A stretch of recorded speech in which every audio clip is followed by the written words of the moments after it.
Lake Dolores Waterpark was a water park in Newberry Springs, California that opened in 1962.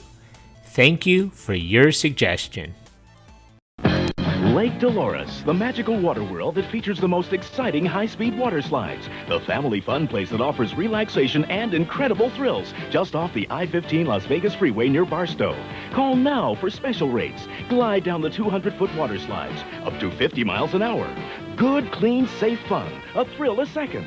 Bring the kids, picnic, camp overnight. Fly the giant swings at Lake Dolores. The magical water world that guarantees. The 251-acre Mojave Desert Park was first built in 1962 by local businessman John B. Byers. He named it after his wife Dolores, Lake Dolores Waterpark. Construction started in the late 1950s. Since the property sat atop the Mojave Aquifer, there was no issue acquiring an ample water supply. Bob would create a lake and other fun water-themed activities for his family. Yep. Bob's dream for a liquid playground would only benefit his relatives and closest friends. The initial phases of conception, planning, and construction took place in the late 1950s and early 1960s on this desert oasis, an expanse of the arid land on the eastern edge of the Mojave Desert, 100 yards from the Interstate 15, was chosen for the project.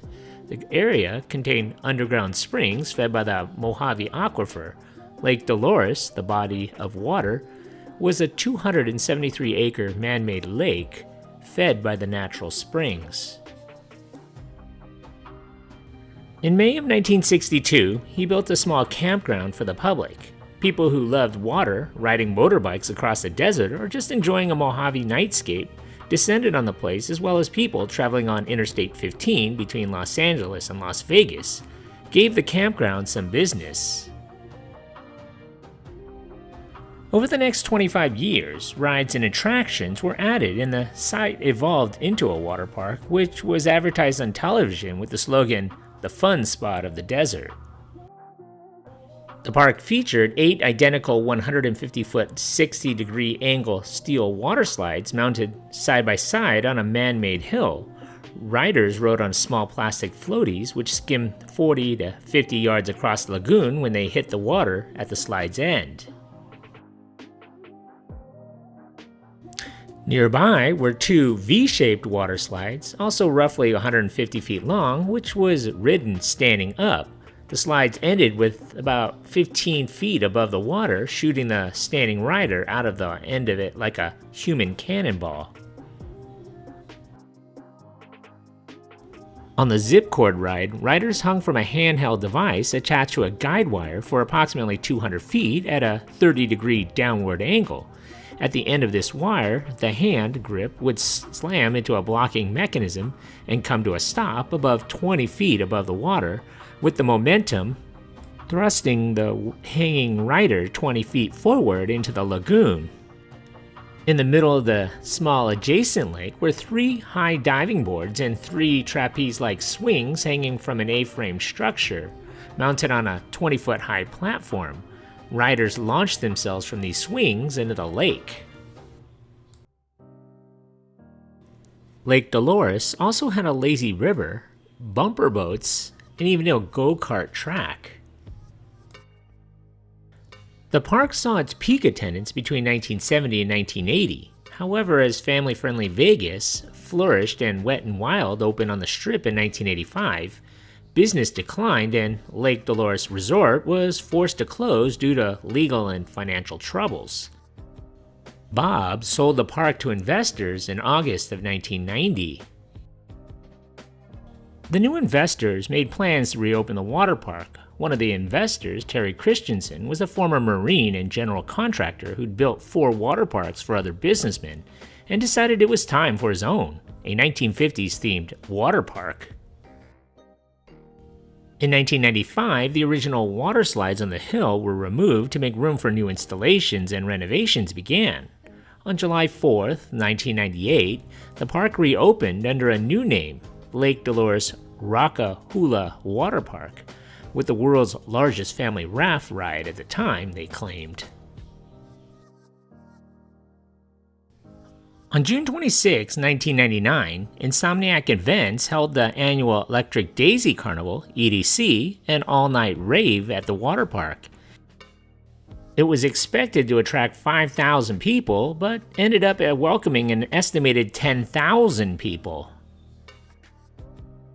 This turnout inspired promoters to request to host Nocturnal Wonderland with an estimated 20,000 attendees. However, the San Bernardino County's Board of Supervisors denied the permit.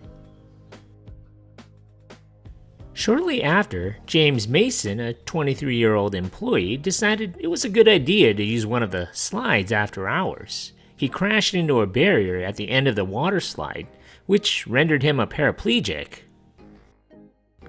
The accident was awarded $4.4 million in damages, and the park filed for bankruptcy in the year 2000. After failing to find a buyer, the bankruptcy judge returned the property back to Dolores buyers.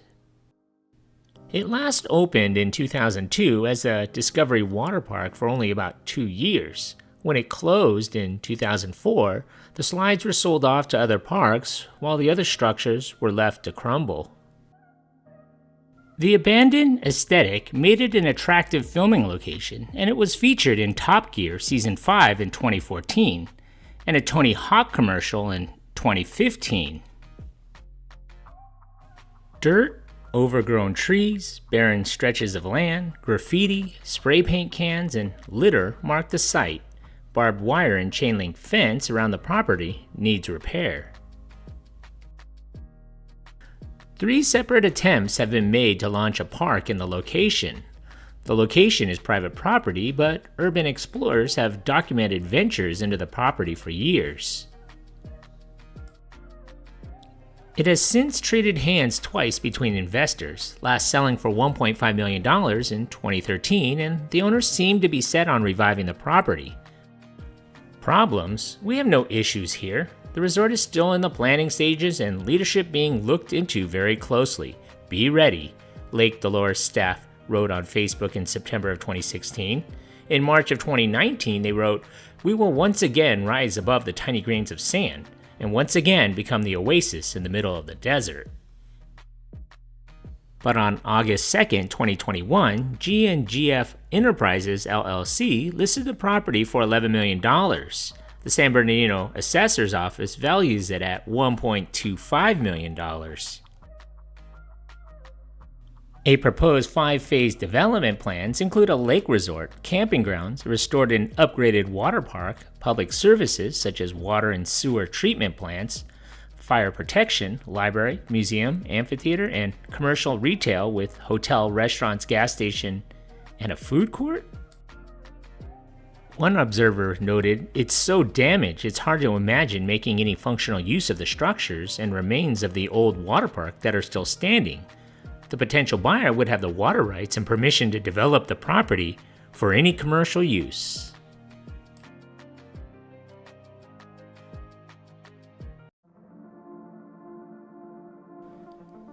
Thank you for watching. If you like this content, and if you haven't already, hit that subscribe button. Thanks.